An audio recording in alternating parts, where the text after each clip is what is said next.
All right. So speaking of the Titanic and the sinking ship here, back to the Charles coronation for just a minute. Weird things about King Charles' coronation. I found this a little earlier today and thought it was kind of interesting. And maybe some of the ladies out there might like this article because it's a lot about fashion. It talks about why so many royal women wore white to the coronation. And what they're saying here is that they're saying that a lot of the outfits had very druidic type of look to them, which didn't really fit with coronations in the past. And I would agree with that. This is actually on Naomi Wolf's Substack. You guys know who she is, I'm sure. But she talks about the clothing that was worn, the different dresses and so forth that was worn during the coronation this time, and how it didn't really seem to fit versus what they did in the past. And here's some of the other pictures here. And I won't spend really any extra time on this other than to say that she's pointing to the druidic gatherings and that's where the clothing seems to come from. So I do think that's interesting. And I've heard a lot of people talk about the Druids and how the Queen, when she was brought in back in 53, when she ascended to the throne, how she had there was a Druid ceremony ahead of time and so forth. It says, weird is the introduction of an elaborate privacy screen behind which the anointing of the monarch took place. Contemporary news accounts claim that this screen is like the canopy that Charles' mother, Queen Elizabeth, used in her own ceremony. And there's some video of that, actually. It's not really the same, though. It's just a covering that was used over the top of her. The anointing of the king and queen has always been at the centerpiece of this solemn ritual. The holy oil consecrates the monarch to the people and to God. Here's a video. Similar ones are not easy to locate online, that reaches to the point of Queen Elizabeth's anointing. We can hear the invocation clearly as she is anointed, head, hands, and breast. While we do not see the anointing, which may indeed have been covered by a golden canopy, so it's just a covering over the top, so it doesn't put the sides up like they did for Charles the other day. We can clearly hear it. She does not appear to leave the presence of the assembled crowd. She's asked to defend God and the church, and the anointing is described in real time. The word God is audibly invoked multiple times. In contrast, the anointing is drowned out as well as unseen in Charles's coronation. King Charles, in contrast, requested an elaborate, embroidered, three-sided privacy screen. I'm sure you guys saw it. Here's a picture here. And the event itself is now far more obscured in a process that, to my knowledge, has never happened before. The anointing screen was produced in separate sections in Westminster Abbey and assembled at the altar. It shielded the monarch from view like a portable shower at the beach for the sacred mystery of the act of anointing. It also enclosed the words invoked over the monarch. One problem with the anointing screen is its obscurity.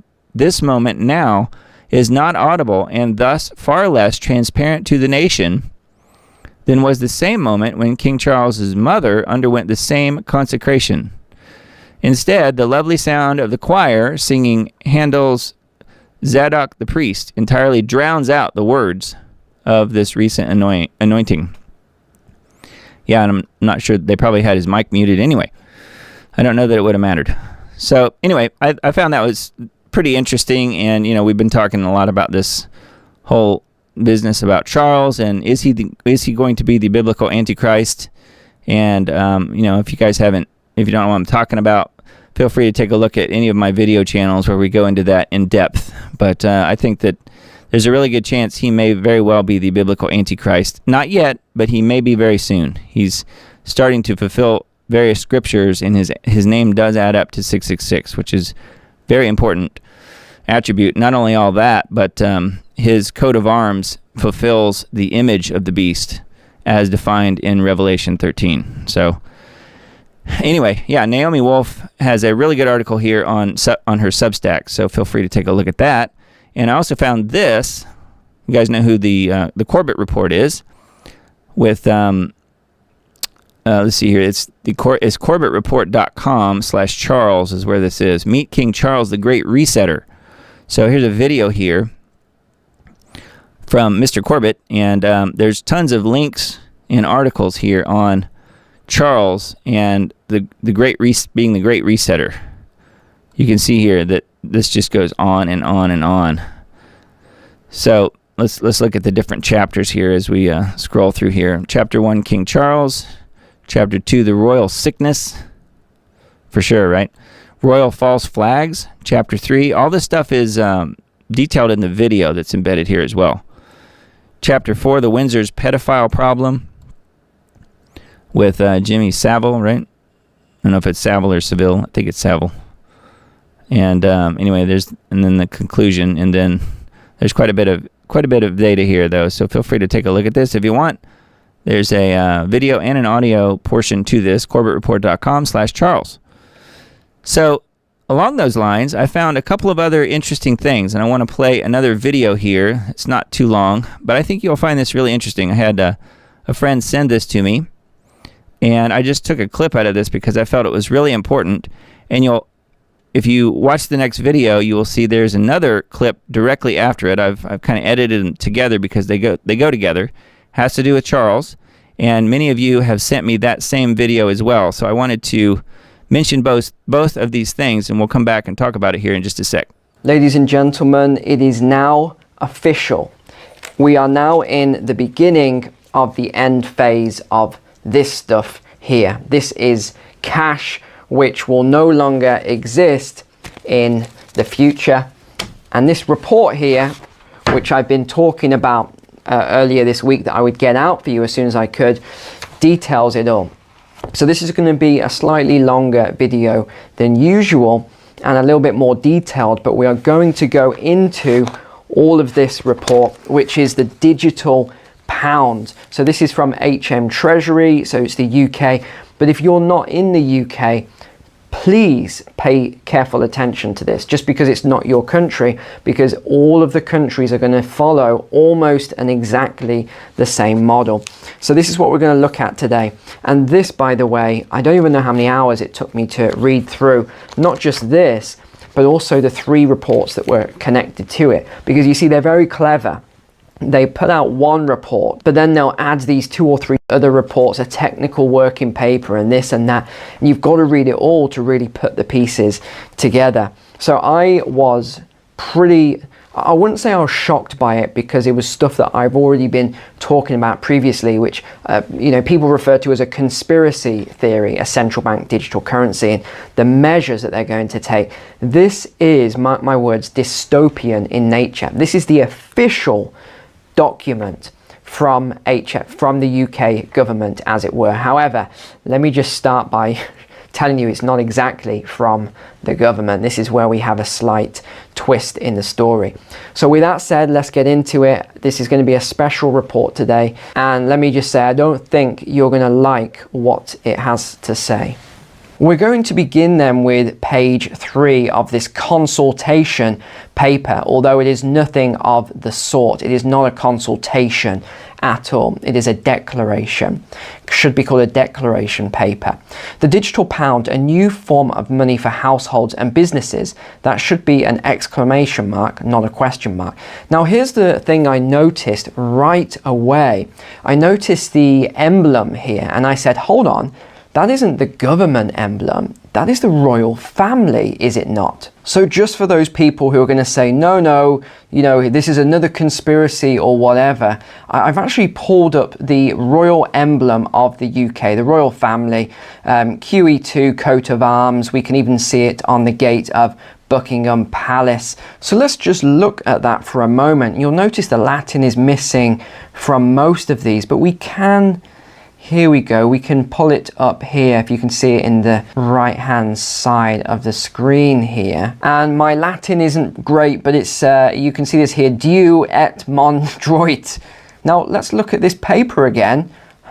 Hold on, that is exactly the same logo. And then we actually read here, it says, presented to Parliament by the Economic Secretary to the Treasury, by command of His Majesty. So this was presented to Parliament by command of the new King Charles, which you may find very unusual. Why is the king involved in this digital currency paper? And why did he command that this? And you can see here as well, this is crown copyright. This is not government copyright. Let's go to page 5 here then, and let's get this started. A UK central bank digital currency, a digital pound, would be a new form of digital money. So again, this isn't just taking the existing pound, which is mainly digital in nature, and using this in a different format. No, this is a new form of digital money for use by households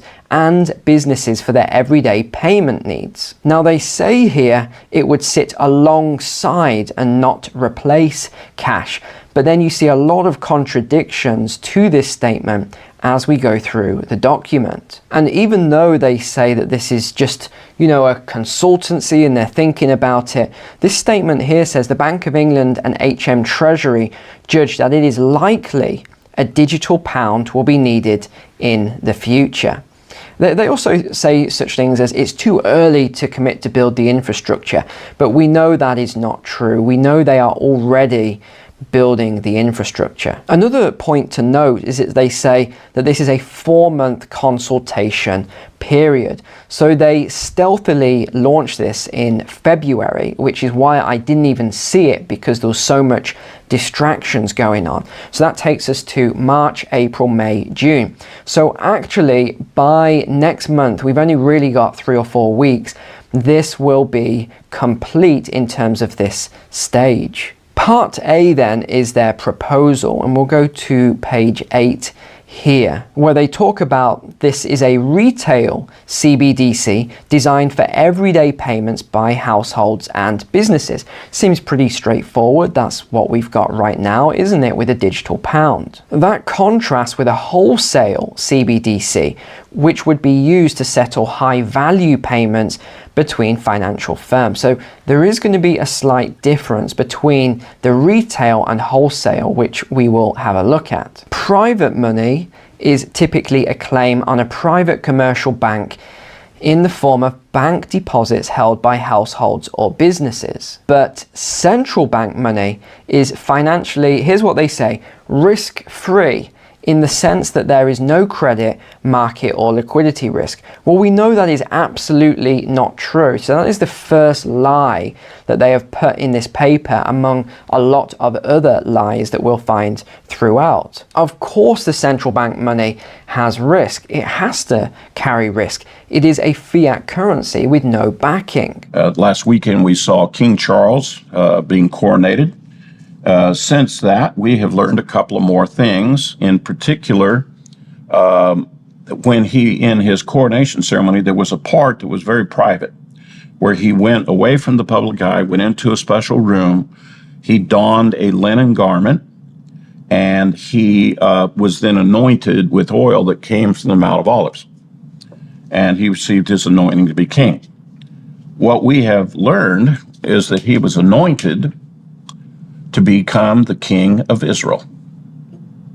Now, isn't that fascinating? I thought he was the king of Great Britain, but apparently the anointing it. This is part of what most people don't know about, and which the crown of Great Britain adheres to. It's the concept called divine right. If you go back and look at the history of the world, there's this prophecy in the Bible that says God will never lack for a man to be on David's throne.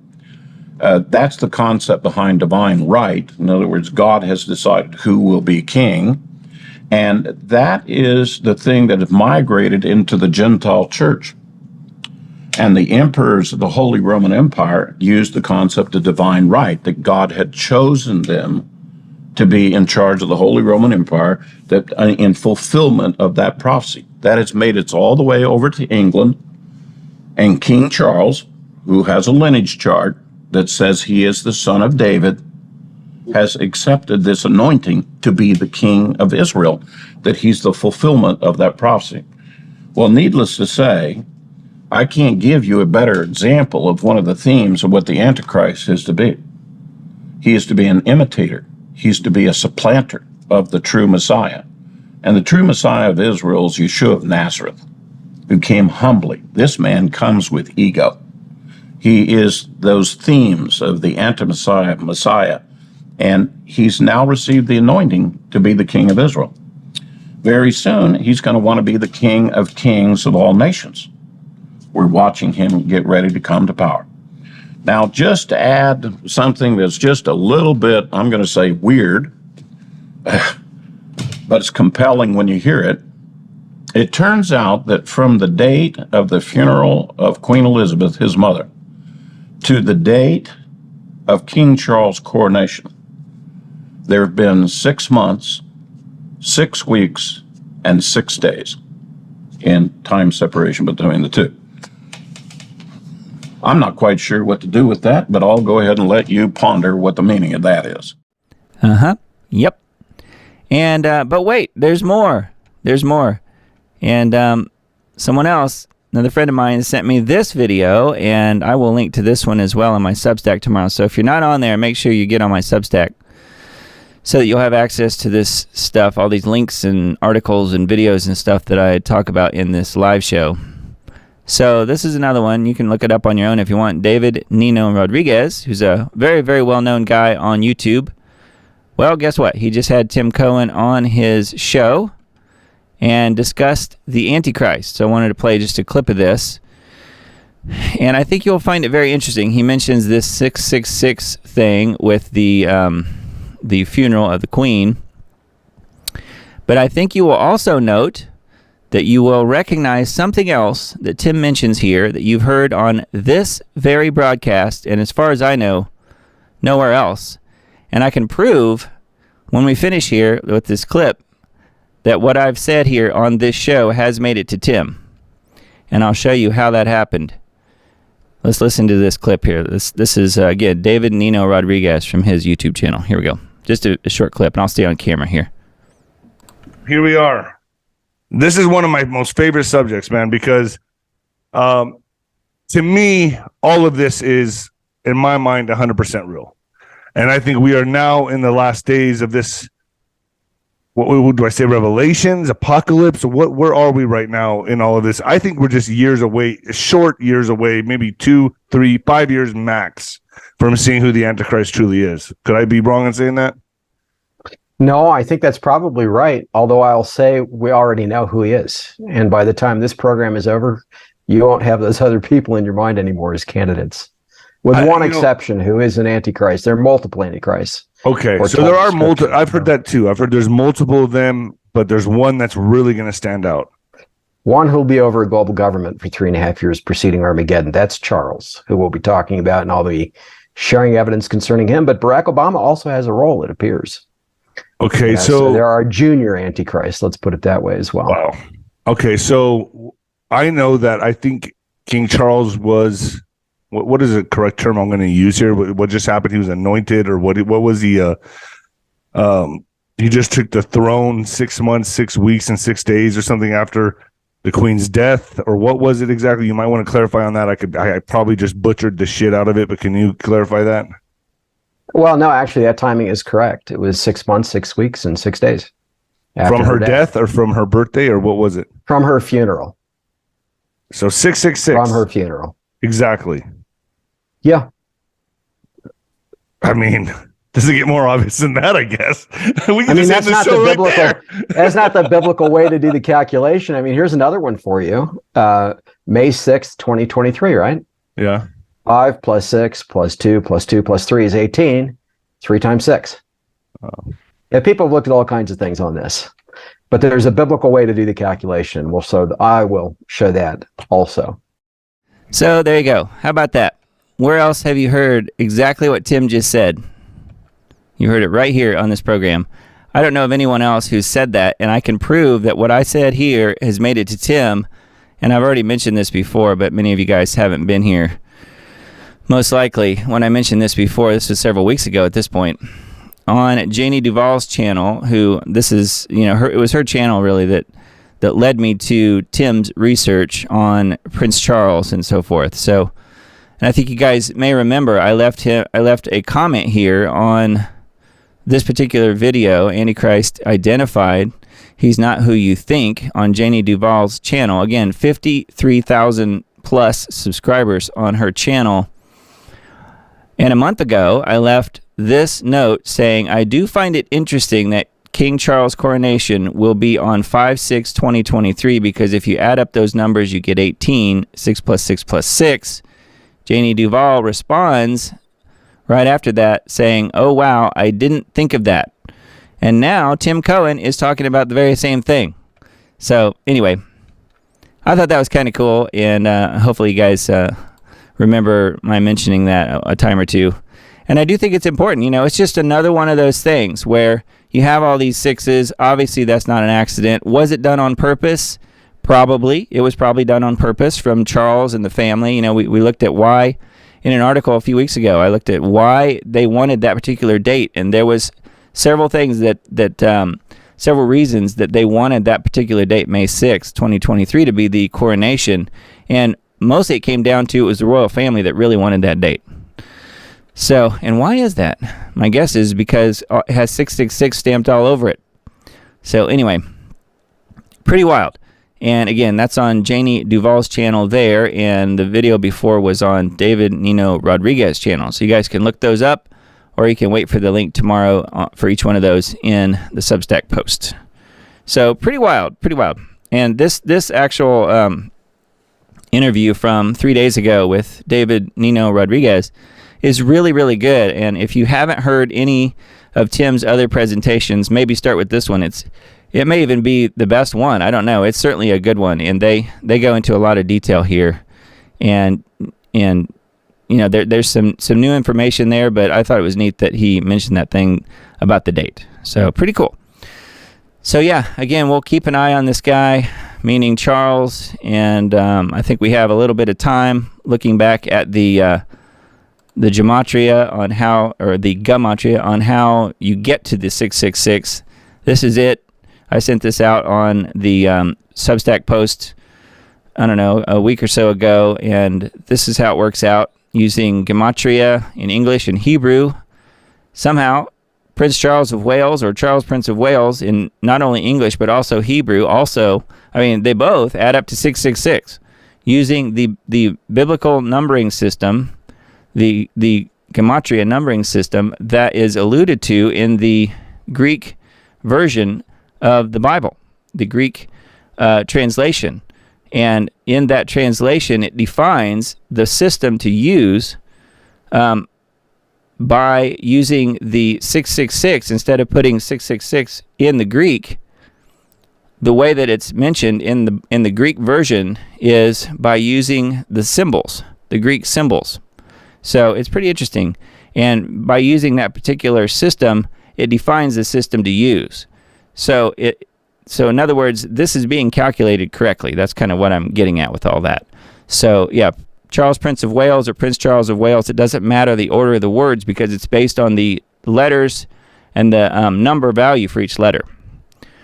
So pretty interesting what Tim has discovered. And then you also saw Monty Judah on the last clip I played as well. He was the guy, him and Tim, that really figured this stuff out in the early 80s.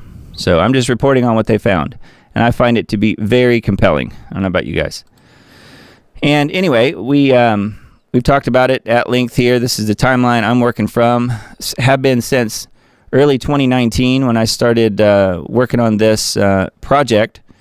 2028end.com allowed me to take an end date for Jesus' return, meaning Feast of Trumpets 2028, and put it into a timeline that I am very familiar with, meaning the Fuel Project's timeline, which is the main image here.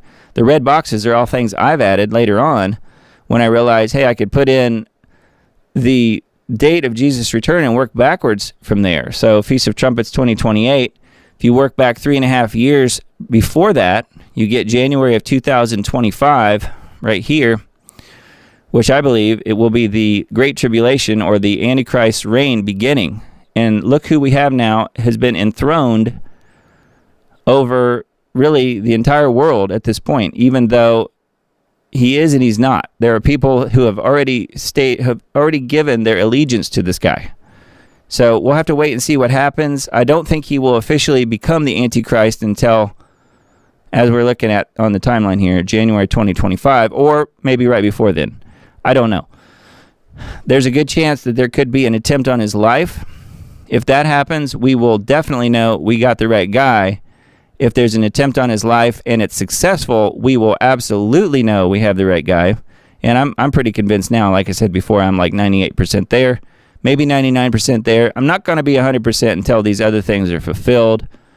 But I do find it very compelling and very interesting. I don't know about you guys.